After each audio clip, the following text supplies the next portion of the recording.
Perkenalkan, nama saya Trisyana dari Bungkaun. Di sini saya akan membahas tentang parametrik yang diaplikasikan di dalam bidang kesehatan. Hal pertama, kita akan membahas tentang uji person product moment. Uji korelasi person product moment merupakan uji statistik parametrik yang bertujuan untuk mengetahui tingkat kerentanan hubungan dari dua variabel atau lebih. Apabila data yang akan diuji tidak memenuhi syarat normalitas, maka dapat dipilih korelasi lain seperti kedal atau sperma dengan cara mengubah data internal atau rasio menjadi data ordinal. Untuk nilai dari koefiensi atau korelasi person berkisar antara -1 sampai dengan +1, di mana semakin rendahnya hubungan antar kedua variabel, sedangkan semakin mendekati 1, maka kuatnya hubungan antara variabel tersebut.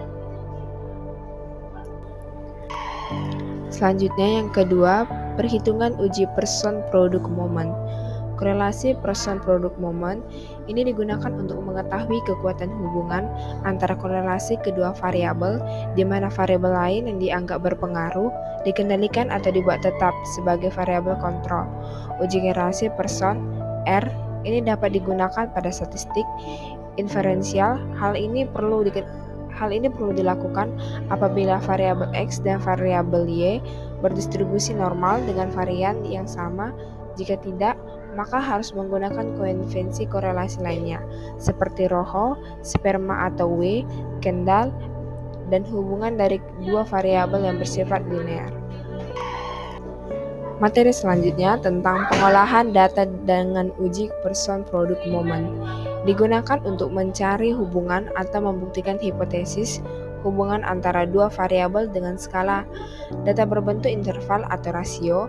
Pada teknik ujian statistik menggunakan person product moment, berlaku syarat uji statistik parametrik, sehingga pengguna teknik uji person product moment perlu dilakukan uji normalitas data terlebih dahulu. Penggunaan untuk uji validitas PPM. Uji validitas adalah uji yang digunakan untuk menunjukkan sejauh mana alat ukur yang digunakan dalam suatu mengukur alat yang diukur. Gonzali menyatakan bahwa uji validitas digunakan untuk mengubah sah atau valid tidak suatu kuesioner. Suatu kuesioner dikatakan valid jika pertanyaan pada kuesioner mampu untuk mengungkapkan sesuatu yang akan diukur oleh kuesioner tersebut. Teknik uji yang dilakukan peneliti dalam pengujian validitas ini adalah teknik korelasi melalui koefisien korelasi product moment.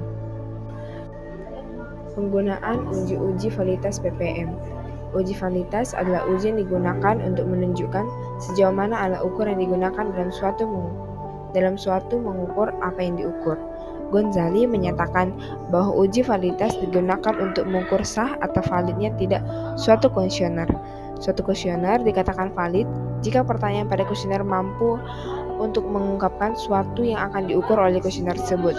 Teknik uji yang dilakukan penelitian dalam penilaian validitas ini adalah teknik korelasi menguji koefisien korelasi product moment. Selanjutnya kita akan membahas soal kasus yang pertama. Seorang peneliti ingin mengetahui apakah terdapat perbedaan rata-rata kadar kolesterol antara kelompok pasien yang mengkonsumsi diet rendah lemak dan kelompok yang tidak menjalankan diet tersebut. Kadar kolesterol berdistribusi normal dan varians antar kelompok sama. Uji statistik parametrik yang paling tepat digunakan adalah A. Uji Chi-squared, B. Uji T independen, C. Uji Mann-White, D. Uji Wilson. Jadi jawabannya B. Uji T independen. Alasannya, uji T independen digunakan untuk membandingkan rata-rata dua kelompok yang tidak bisa berpasangan dengan syarat data berdistribusi normal dan memiliki varians homogen. Karena data kadar kolesterol normal dan antar kelompok independen, maka uji tes independen paling sesuai. Selanjutnya, soal kasus yang kedua. Seorang ahli gizi meneliti pengaruh pemberian suplemen zat besi terhadap kadar hemoglobin pasien anemia sebelum dan sesudah 4 minggu terapi. Data berdistribusi normal. Uji statistik yang tepat untuk menguji perbedaan sebelum dan sesudah perilaku adalah B. Uji T berpasangan Alasannya, uji T berpasangan digunakan untuk membandingkan dua pengukuran yang dilakukan pada kelompok yang sama, misalnya sebelum dan sesudah perlakuan dengan data berdistribusi normal. Selanjutnya, soal kasus yang ketiga. Peneliti ingin mengetahui apakah terdapat perbedaan rata-rata tekanan darah sistolik antar 3 kelompok pasien hipertensi yang diberikan 3 jenis obat antihipertensi. Data tekanan darah berdistribusi normal dan memiliki varian yang sama. Uji yang tepat adalah A. Uji kursal, B. Uji ANOVA satu arah, C. Uji T independen, dan D. Uji chi-squad. Jadi jawaban yang tepat adalah B. Uji ANOVA satu arah. Alasannya, uji ANOVA satu arah digunakan untuk membandingkan rata-rata lebih dari 2 kelompok independen dengan asumsi data berdistribusi normal dan homogenitas variasi penuh. Baik, selanjutnya kita akan membahas tentang statistik parametrik yang diaplikasikan dalam bidang kesehatan. Materi yang pertama, uji T test dependent.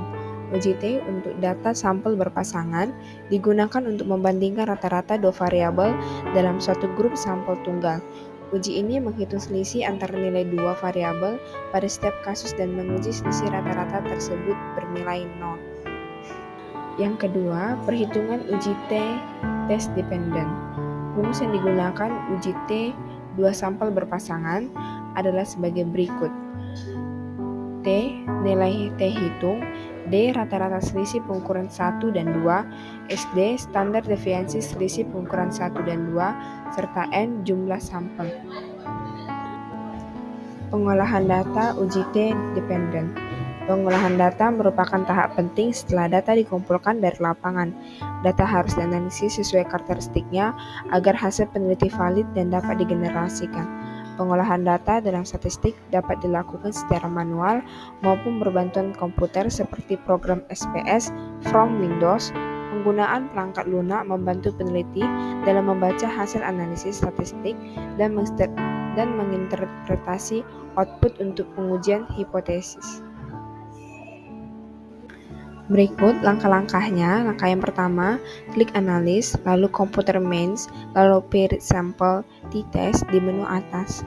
Yang kedua, Anda akan disajikan dengan kotak dialog uji T sampel berpasangan seperti yang ditunjukkan di bawah.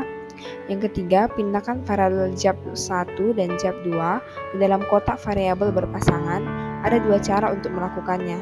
Yang pertama, klik kedua variabel sambil menahan tombol Shift yang akan menyorotnya, lalu tekan tombol panah kanan atau B, seret dan letakkan di setiap variabel secara terpisah ke dalam kotak.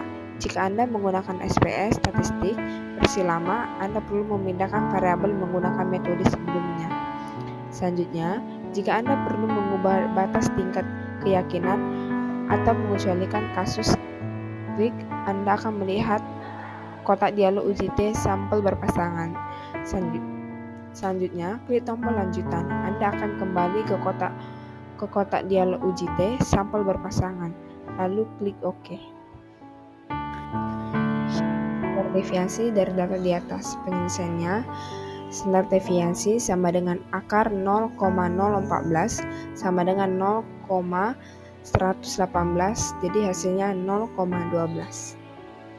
Jadi jawaban yang tepat itu adalah B. Soal kasus selanjutnya, peneliti di rumah sakit ingin menilai efektif senam diabetes terhadap penurunan kadar glukosa darah puasa pada 20 pasien. Pengukuran dilakukan sebelum dan sesudah 4 minggu program senam. Distribusi data normal, uji yang sesuai untuk menganalisis data ini adalah, jadi jawaban yang tepat adalah C, uji T berpasangan. Alasannya, karena data berasal dari subjek yang sama atau paired sample, diukur 2 kali dan data numerik serta berdistribusi normal, maka uji yang sesuai adalah paired t-test untuk mengetahui perbedaan rata-rata glukosa darah sebelum dan sesudah intervensi. Soal kasus yang terakhir, dalam peneliti laboratorium dilakukan pengukuran tekanan darah sistolik pasien hipertensi sebelum dan sesudah diberikan pemberian terapi relaksi nafas dalam. Data hasil pengukuran menunjukkan distribusi normal. Apabila hasil uji menunjukkan nilai P kurang dari 0,05, maka kesimpulan tepat adalah, jadi jawaban yang benar adalah C. Adanya perbedaan bermakna tekanan darah sebelum dan sesudah terapi. Alasannya, karena P kurang dari 0,05 menunjukkan bahwa perbedaan rata-rata tekanan darah sistolik sebelum dan sesudah terapi signifikan secara statistik, sehingga histolik alternatif diterima, yaitu terdapat perubahan setelah intervensi.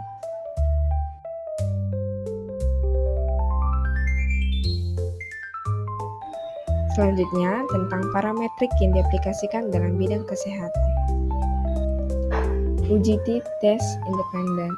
Uji independen sampel t-test atau uji t-sampel BD2 rata-rata adalah metode statistik yang digunakan untuk membandingkan dua kelompok sampel yang tidak saling terkait secara statistik. Uji t-test digunakan untuk menentukan apakah terdapat perbedaan signifikan antar dua kelompok dalam hal nilai rata-rata suatu variabel. Uji t-independen ini memiliki asumsi atau syarat yang mesti dipenuhi, yaitu A. Datanya berdistribusi normal, B. Kedua kelompok data independen, dan C. Variabel yang dihubungkan berbentuk numerik dan kategorik dengan hanya dua kelompok. Berikut rumus perhitungan uji statistika.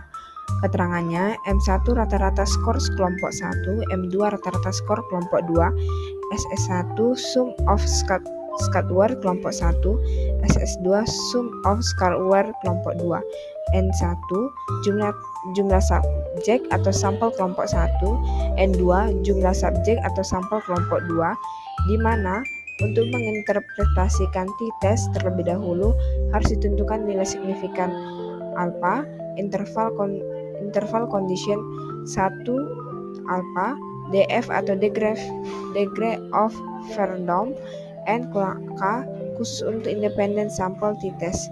df sama dengan n kurang 2 atau df n tambah 1 tambah n2 dikurang 2. Selanjutnya, bandingkan nilai t-tim dengan t-tap. Apabila berbeda secara signifikan atau ditolak, tidak berbeda secara signifikan atau diterima, langkah-langkahnya yang pertama, menentukan hipotesis, yang kedua, menentukan uji statistik, yang ketiga, menentukan taraf signifikan, yang keempat, menentukan wilayah kritik, yang kelima, menyusun data penelitian, yang keenam, menghitung statistik deskripsi, yang selanjutnya menghitung nilai T, menghitung nilai tabel T, menentukan keputusan uji, dan yang terakhir kesimpulan. Selanjutnya, mengolah data menggunakan SPSS. Yang pertama, masukkan data di atas pada data view, namun sebelumnya kita harus menentukan nama dan tipe datanya pada variabel view. Misalnya, waktu yang dibutuhkan menyelesaikan puzzle, klik menu analis komputer Math Independent Sample Test, masukkan waktu yang digunakan ke tes variabel dan kelompok ke K dan KK ke grup variabel. Selanjutnya, klik Division Group pada USH Specific Volumes menggunakan angka 1 pada grup 1 dan angka 2 pada grup 2, kemudian klik Continue.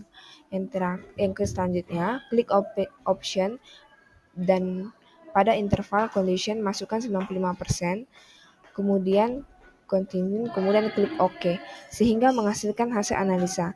Selanjutnya kesimpulan, dan terakhir, terdapat perbedaan rata-rata yang signifikan antar dua kelompok. Perbedaan ini bukan terjadi secara kebetulan, melainkan benar-benar menunjukkan bahwa kelompok KK memiliki hasil atau kemampuan lebih tinggi dibandingkan kelompok KE dalam variabel yang diuji. Selanjutnya, program atau kondisi pada kelompok KK lebih efektif atau lebih baik dibandingkan kelompok KE dalam menunjukkan mempengaruhi variabel Y.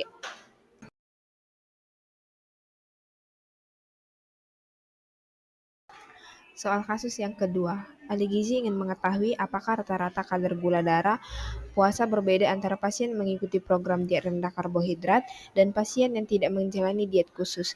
Data yang diperoleh dari dua kelompok pasien berbeda dan distribusi normal. Uji yang tepat untuk analisis adalah, jawaban yang tepat adalah B, uji tidak berpasangan. Karena dua kelompok atau diet vs non-diet bersifat independen dan variabel gula darah berskala interval dengan distribusi normal, maka digunakan independent sample t-test.